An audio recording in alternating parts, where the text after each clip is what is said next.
Ma, tapos ka na ba dyan? Tinatawag ko na yung mga anak mo sa labas kay Maricar. Kakain na tayo. Oo, malapit na.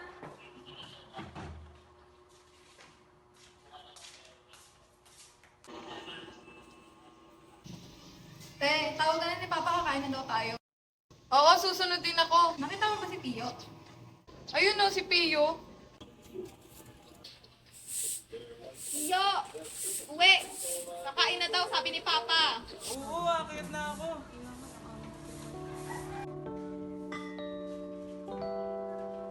Kala ko lang gana. Tigas na ang ulo mo. Kumain na kayo.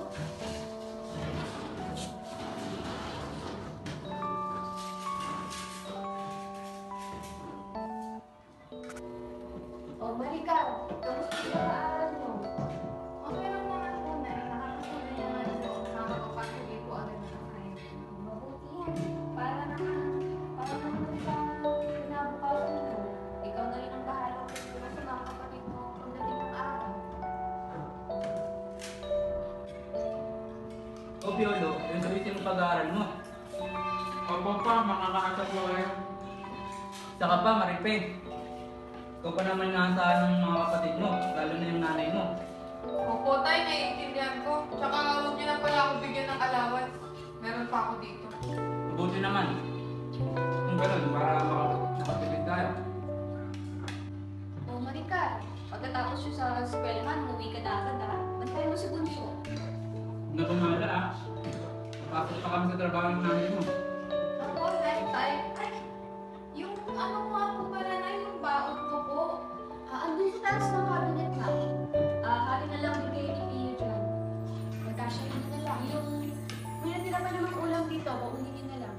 Sige po, Nay.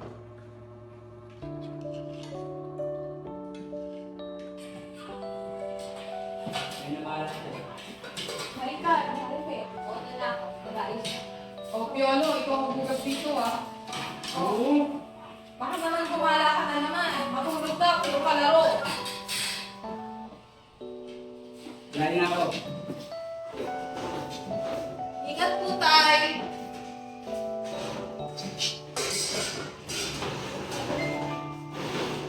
Huwag nga naman magugus ng tato. Matulog ka pagkatapos mo ah. Kumala ka na naman.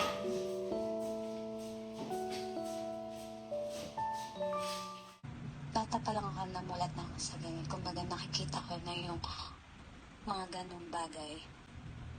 Hanggang sa dumating yung kapatid ko. Kasi yung sumunod sa akin, si Piolo. 7 years yung agwat namin. So matagal bago nasundan. So parang na-enjoy ko yung pagiging bunso. Tapos nung dumating siya, biglang sumaya kasi yun nga, may kapatid kang bata, tapos lalaki pa. Pero doon nagbago lahat kasi, kumbaga, hindi ko ma-enjoy yung paglalaro kasi kailangan mong bantayan yung mga kabatang kapatid.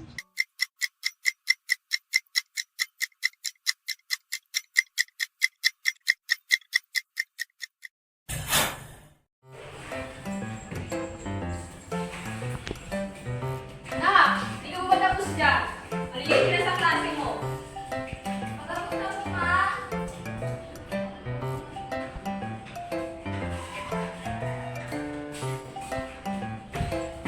Maricar, anong oras ba ang pasok mo? Maliit ka na naman. Hindi na kasi ako Laming bilhin ko ah. Huwag kang gala ng gala. Nako. Nako.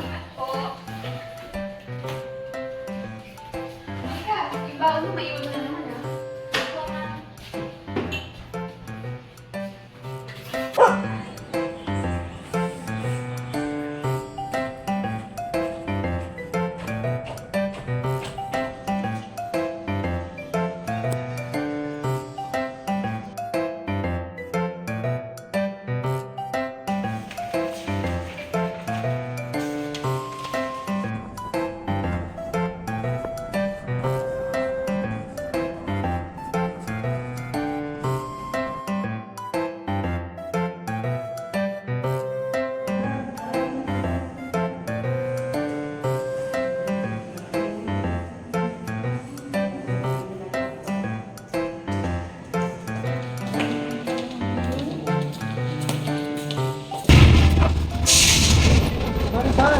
sasama ka na ba sa amin mamaya?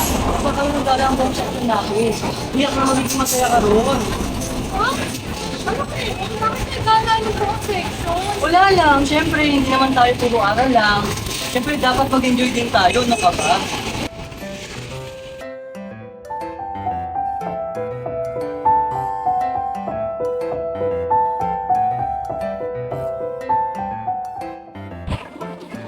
Tama ka naman. Pero kasi ko muna ako pwede mamaya. Saka, wala kasi magbabantay sa mga kapatid ko. Kailangan ko talaga mag-break. Pero, sabi din kasi sa akin na mama tsaka ni papa, kailangan ko talaga umiyak.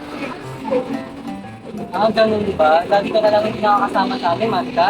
Pero hindi mo man lang nabibigyan yung sarili mo ng oras. Pero yun nga, naiintindihan naman kita. Iyaan mo po, sa susunod naman kapag may gala ulit tayong magkakaklase, susubukan kong sumama. Salamat sa pag-unawa. Ha?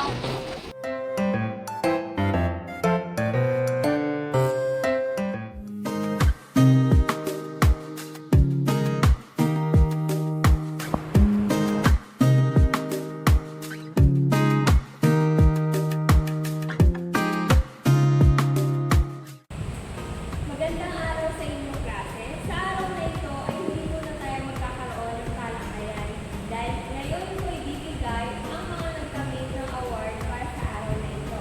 At ang mga matatawag ko ay isa rin sa mga dadalo para sa gala ng Pilina recognition dito sa ating school kasama ang kanilang mga magulang. Marka, alam mo, okay lang kahit ako hindi mag-tap. At least, mag-tap ang hinarap ng mga hirap ko sa buhay. Sinahan naman siya ng bayot. Hindi. Alam mo, kaya naman ang lahat yan. Alam mo, siguro sa susunod na makakakuha ka ng talenta. Kasi kung kaya ko kaya, basta magkaroon ka ng sigma.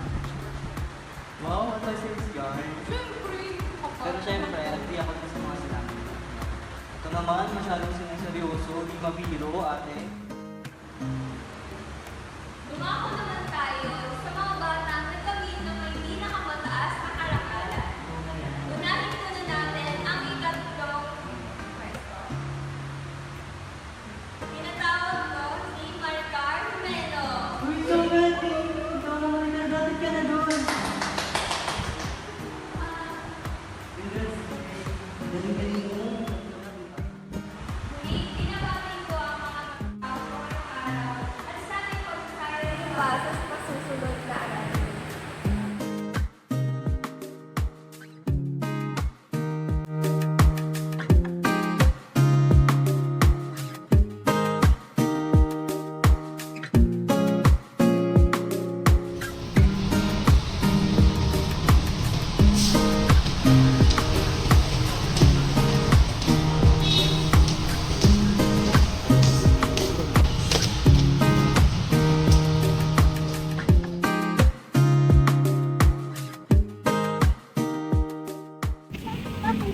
Congrats, Maricar. Ang galing mo talaga. Top 3 ka sa klase natin.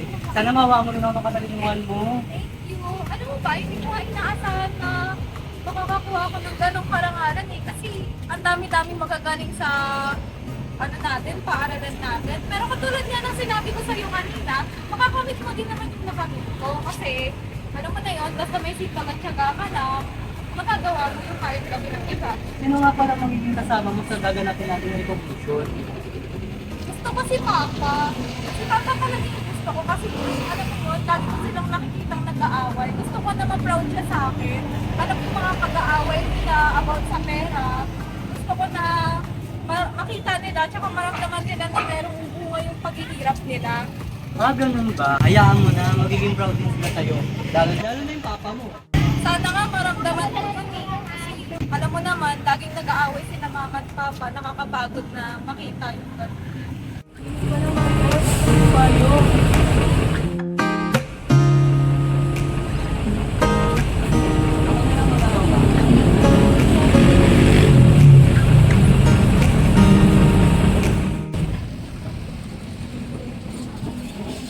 Maricar, na ako ah.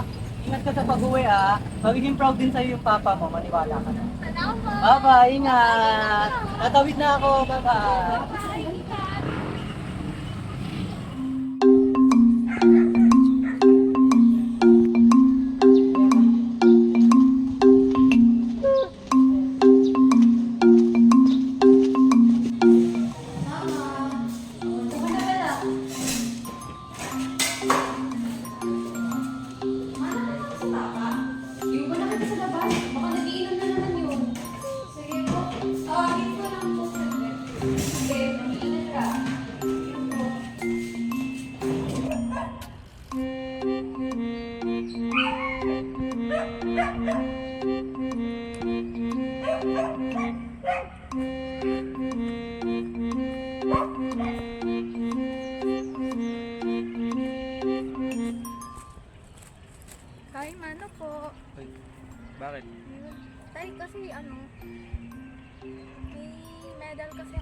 top 3 kasi ako. Bali, magkakaroon kami ng recognition kasi. Recognition? Anak, alam mo namang di ako pwede. May pasok pa ako bukas. Nandyan sakto, nandyan nanay mo. Siya na lang sasama sa'yo bukas. Eh, tay, kayo po kasi yung gusto kong kasama eh. Anak, sinabi ko naman sa'yo, bawal lumabsent dun. Natatanggal ako sa trabaho. Eh, tay, hindi na po ba talaga magagawa ng paraan? Anak, sabi ko naman sa'yo, bawal lumabsent sa trabaho namin. Sige po, tay.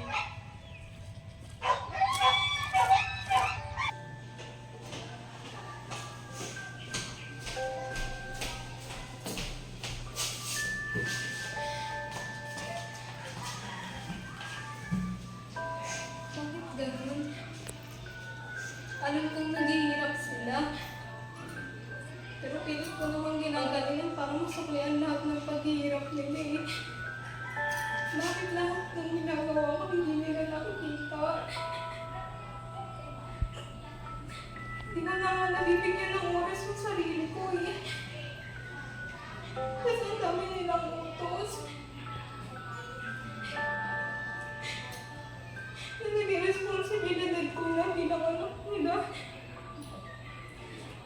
Nakakaingit yung mga pamilya na hindi nakakaranas ng nararanasan ko ngayon. Gusto ko na ganun.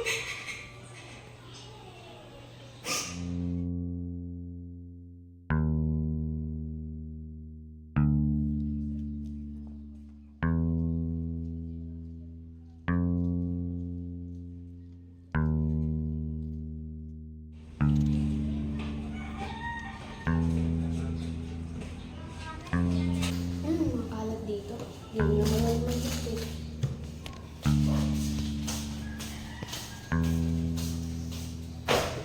Ang buhay na to, ang hirap, laging walang pera. Kailan ba ginawa buhay natin? Andiyan ka na naman. Alam mo ba ikaw lang nagtatrabaho sa pamilyang ko? Halos nagkakanda-kahit rin naman ako para sa pamilyang to. Ano ba nagagawa ng mga perang binibigay mo? Pinakiinom mo lang rin naman ah! Nahimik ka? Ano ba yan? Ma! Pa! Nag-aaway na naman kayo! Ang hirap niyo awatin! Buti sana kung nandito si Ate Maricar eh! Ano sa bahay? Parang walang tao. Ma! Pa! Ano na naman to? Nag-aaway na naman kayo? Sarap pa talaga ng kapatid ko? Nahimik ka, Maricar, ha? Wala kang alam dito. Lumayas ka nga. Halika na, Lolo! Mas muna tayo!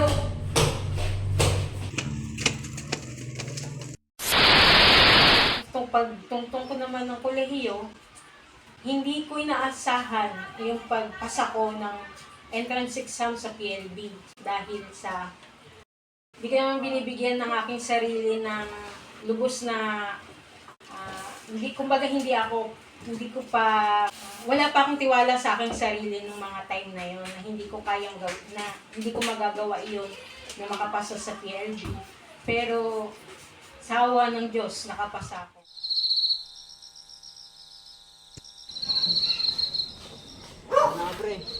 Eh, ang ate, bago siya, yung personality niya, basta gusto niya, gagawin niya. Ganun yung gusto niya. So, nung college siya, nabarkada, nagkaroon ng boyfriend, kaya minsan, nalinit siya ng uwi. So, ako, nasa bahay na, siya wala pa. Maricar, nasa natin mo? Anong oras na? Po, hindi ko po alam pa. Hindi naman po sa akin si ate nagsabi kung saan po siya pupunta.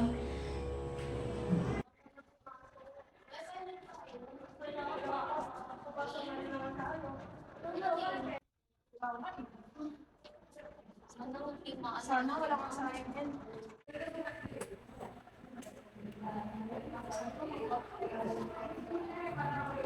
Isipan ko rin na hindi pumasok. Tatambay na lang ako doon sa mga malalapit kong kaklase. Doon ako makikipag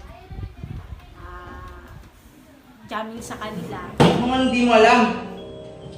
Hindi ko po alam. Alamin mo! Hindi mapapatay ko yan. Pa, grabe ka naman. Lasing ka na naman. Grabe ka na yung magsalita kay ate ko. Parang hindi mo naman siya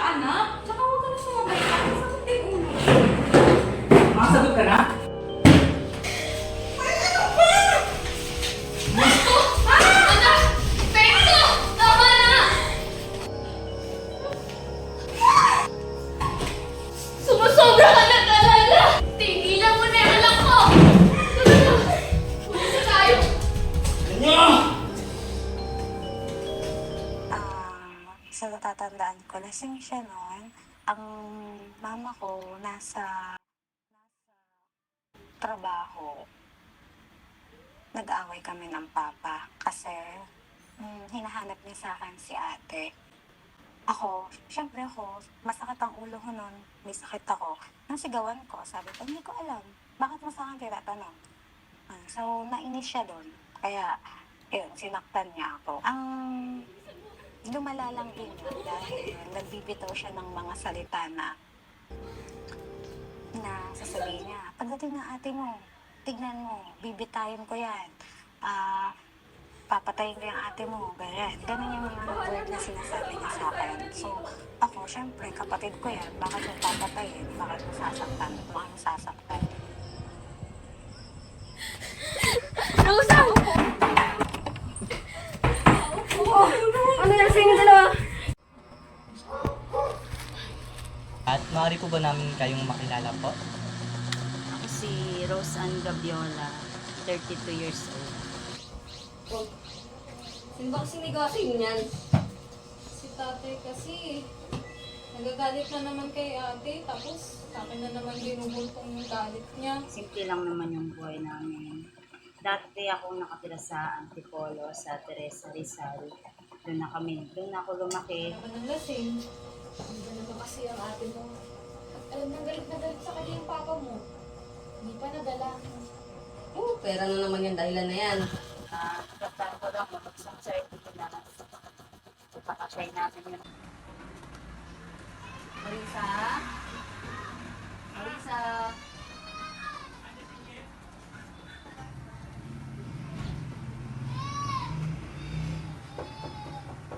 Marisa?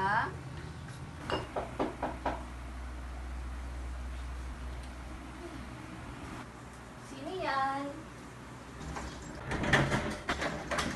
Rose Ann, naparito ka. Ay, may extra ka ba dyan? Pang ano sana namin, budget lang ng ano. Tuloy ka muna. Salamat ha. Ano ba kailangan mo? Kahit magkano lang sana, pang ano lang, pangkain lang ng mga pamangkin mo.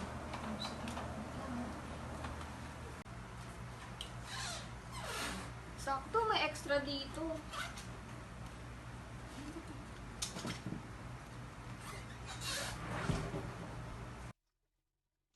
Dito ka na kain. Hindi yan, pasensya ka na talaga. Sa trabaho si, mag-isa lang talaga akong pagbubuhay sa pamilya namin dito. Salamat ha. Siguro, ibalik ko na lang sa makalawa. Tutuloy na ako. Ingat ka. Salamat. Pakamusta na lang din ako sa mga pamangkin ko. Ikaw, tita, bakit kasi ayaw mo pa mag-ibang bansa?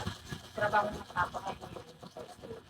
Gustuhin ko man, kung iiwan ko yung mga anak ko sa ganyang lalaki, hindi ako papayag. Yung mama ko naman, ano lang, nagpapaanak siya. Pagka nagpaanak naman siya, yung iba hindi naman nakakapagbayad ng buo. Huwag na lang. Contact ko na ito. Kakayusip. Ako na lang siguro yung aalis.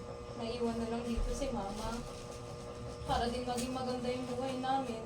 Lalo na, di pwedeng iwanan si Piolo. Kaya, kung ano yung nandyan sa harap namin, yun lang yung ano namin. Masyado pa siyang bata para mawala ng nanay. Kailangan mo munang magtapos. Dati talaga ang gusto kong maging ano. Diba, nag-college, ganun. Kasi hindi ako nakapag-college hanggang high school lang talaga. Ang inano ko nun, gusto kong mag-teacher. Para na lang ang pag-aaral mo. Paano yung mga pangarap mo? Akala ko ba gusto mong maging guro? Ngayon po, meron ka na kung sariling pamilya. Nay, kung ganito naman ang ganito si Paano kung, ano po yung mga kinahanap mo kung Wala struggles? tayong magagawa. Wala tayong matutunguhan. Paano mo kung nilalagpasan yung mga hirap mo po? Kasi may buhay pamilya po, hindi naman po ganun kadali. Paano mo po yun na-handle? Paano mo po na-survive po yung ganung situation mo po? Unang-unang problema talaga ngayon is financial. Ikaw, bakit hindi ka mag-abroad? Ako po, Ate Rosan, bakit ayaw niyo pong mag-ibang bansa? Kasi, tita, kasi, ano naman, mag-aalaga sa mga anak ko, tsaka ayaw ko malayo sa kanila. Kung hindi ko maalaga ng maayos yung mga anak ko, mag-aalaga pa ako ng ibang mga anak. Tsaka, gusto ko rin na dito na lang magtrabaho kahit malaki yung sahod sa ibang bansa. Dumating yung punto na napakulong ko na siya, yung papa ko. Sa sobrang galit ko, sa sobrang inis ko.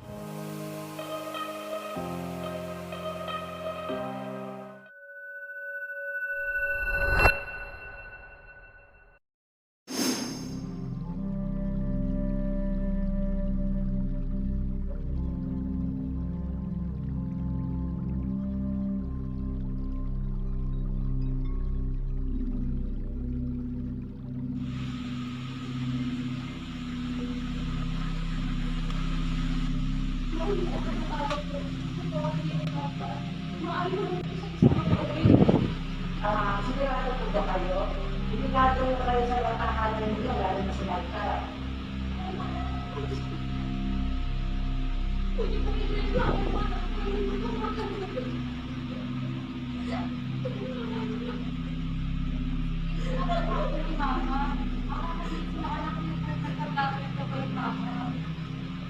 Sige, tutulungan ko kayo sa abot ng aking makakaya. Bibigyan natin ng hustisya ang ginawa ng ama na sa kanya kay Balkan. Akong bahala sa inyo. Idalagan natin hanggang po.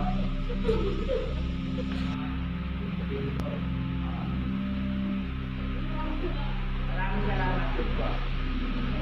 Maraming salamat din po sa inyo, mga sir. Okay. Sige.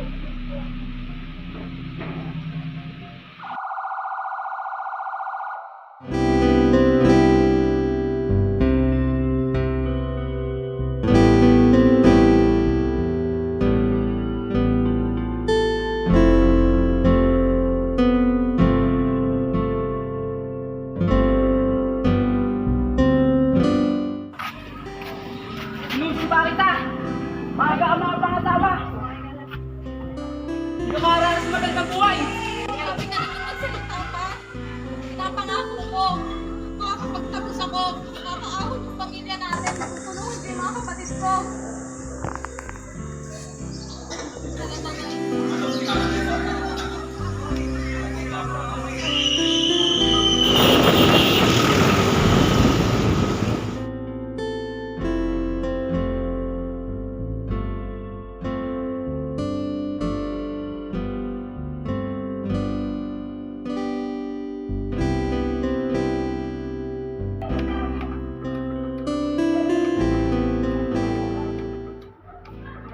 Nay, ano naman, Nay? Ano ka ba? Parang tuloy yung pag-aaral mo. Huwag ka mag-alala, Nay. Ano ka ba?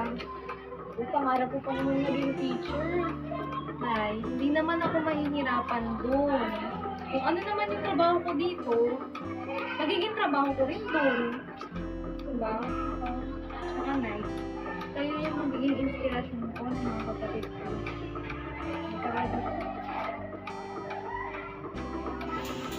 Tsaka, Nay, huwag kang mag-alala, may mga makakasama naman po ako doon. Susundan ko po yung boyfriend ko. Mag-iingat ko doon na. Opo, Nay. Kaya ko po. Papa. Ako, mahirap ang buhay doon. Kakayanin mo ba? Opo. Pwede naman pong aralin yung lingwahe nila eh. Tinanong ako ng judge, bakit gusto mong palayain ng papa mo? Walang nagsabi sa akin, wala. Desisyon ko kung papalayain ko. Pero para sa isang bata na nakaranas ng pananakit, na halos namatay na halos ikamatay niya na, ang nasa isip ko dapat is, hindi ko na siya papalayain. Doon na lang siya. Hindi kami safe sa sarili naming bahay.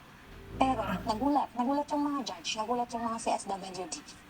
Ang sabi ko, gusto kong palayain yung papa ko.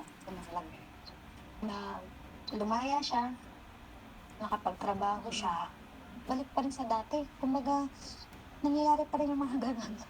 Yung mga pananakit. Pero hindi na yung as in grabe kasi may panakot na ako sa kanya na every time na sasaktan niya ako, lagi kong tinatakot na tatawag ako ng pulis, tatawag ako ng DSWD. Kasi yun na lang yung paprotekta sa akin eh. Yung pulis tsaka yung DSWD. Kasi anytime, pwede niya akong saktan, pwede niya akong patayin. So, yun, hanggang sa nagkasakit siya. Nagkasakit siya noon, nag-college ako, si ate, nag-asawa na ng tuluyan, sumama sa boyfriend niya, nagbuntis, nanganak.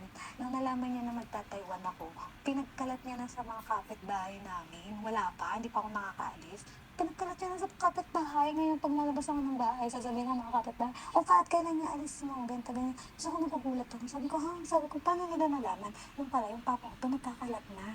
Ibig sabihin, doon ko naramdaman, proud yung papa ko. Kasi parang inisip, parang pinagkakalat niya na sa mga tao. Kumaga, anak ko, pupunta ng ibang bansa, ganito ganyan. Mga bibila niya na. Siguro, yung ganun yun lang sa isip niya. Kaya yung kakapagkalat niya, isang taon ako natahinga sa Pinas. Hindi ako.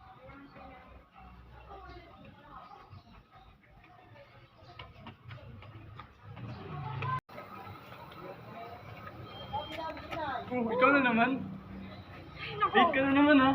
Late na nga, mga asar ka pa. Lagi ka na lang late ha. Yung kapag tapos ako ng marine transportation, seaman dapat ako. Ang kaso nun, nung time kasi na yun na mag-OJT na ako, kailangan ng pera. That time, nasa hospital yung papa ko. So, nag-sacrifice ako. Sabi ko kay mama, hindi muna ako sasakay. Dahil 1 year yan, wala akong allowance. Palamunin mo pa ako. Nasa ospital pa si papa. Ikaw lang nagtatrabaho. Ano na lang mangyayari? Kaya ang ginawa ko, ang choice ko, magtrabaho na lang muna. Kaya nagtrabaho ako sa pabrika dyan sa Valenzuela. Umabot ako ng 3 taon dyan sa pinapasukan ko. Hanggang sa nakilala ko yung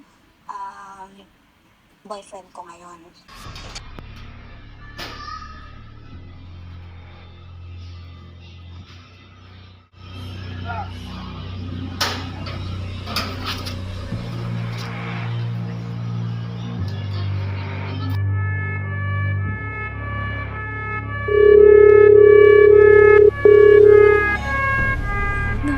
Nakampa mo. Wala na ang papa mo. Iwan niya na tayo. Pumunta ka na dito. Kulitin na siya.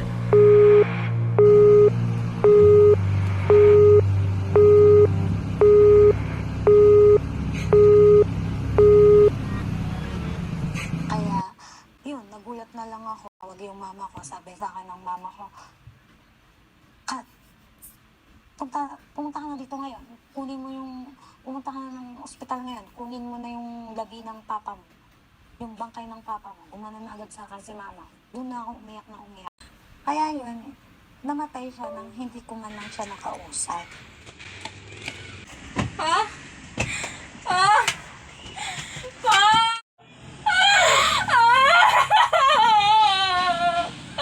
Nagdasal ulit ako. Sabi ko, Lord, buhayin mo po si Papa. Bakit? Bakit na naman? Kasi hindi pa siya nakakabawi sa amin eh. Kumbaga marami pa yung dapat gawin para sa amin.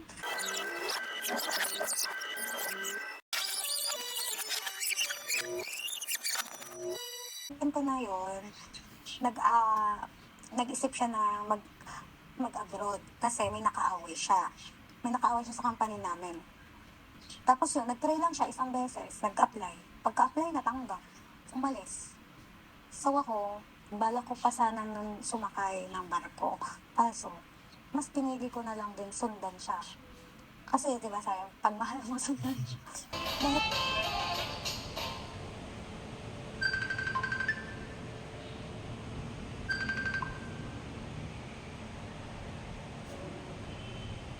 Hello? Ano? Kamusta? Buti naman. Mas madaling trabaho dito kaysa sa Pilipinas. Tsaka bukod pa doon, mas malaki sahod dito kaysa dyan. Ganun ba? Sige, hayaan mo. Magpapaalam ako kay mama para makasunod na ako dyan sa'yo sa Taiwan. Sige. Balita mo na lang pag napunta ka dito sa Taiwan. Pag narating ka na. O kaya pag napagbuka na. Mauna na ako may gagawin pa kami. Bye-bye. Ingat ka palagi.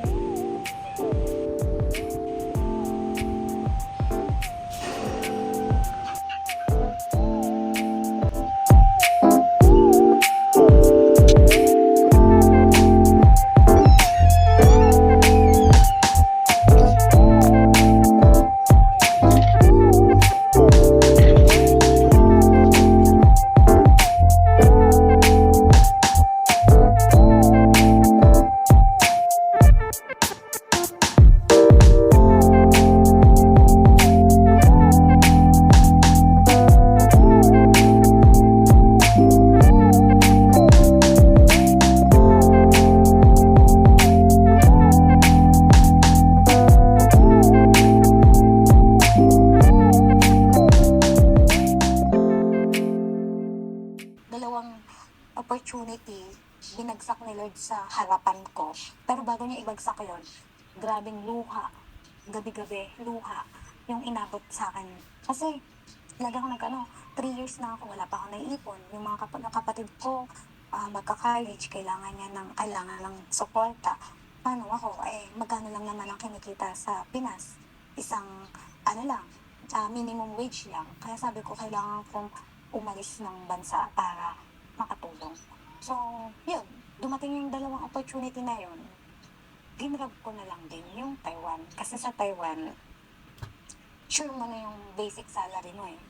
Tapos, at the same time, nandito pa yung boyfriend ko. Sa Netherlands kasi, allowance lang meron pa. Pero, sobrang laki din opportunity.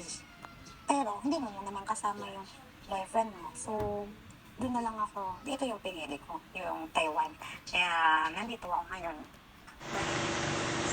Ikaw ang gumagawa ng sarili mong istorya na patuloy na sinusulat ng bawat individual. Thank you very much Kung po, saan, ate. ang bawat pahina ay punong-puno ng mga pagsubok, tagumpay, at alamat ng pag-asa. Makapanayan po namin kayo para magamit po namin sa aming proyekto. Berto! Tigilan mo na yan! Nagkaroon ako ng 4 na kapatid. 3 lang.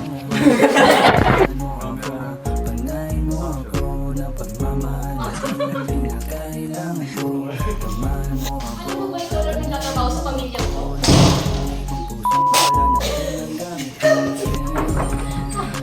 Ano nangyari sa inyong dalawa?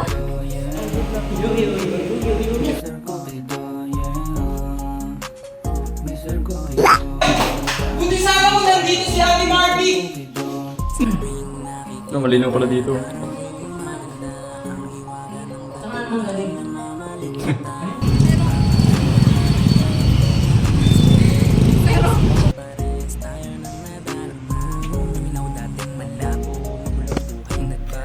Nakakakain po ba kayo ng maayos na siya?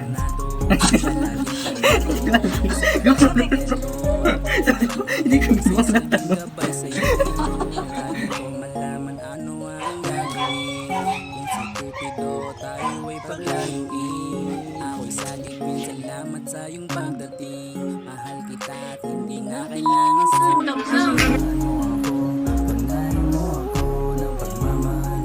Dapat alamin mo. Uy, ako! Kahit kalabaw na rin naman ako ah.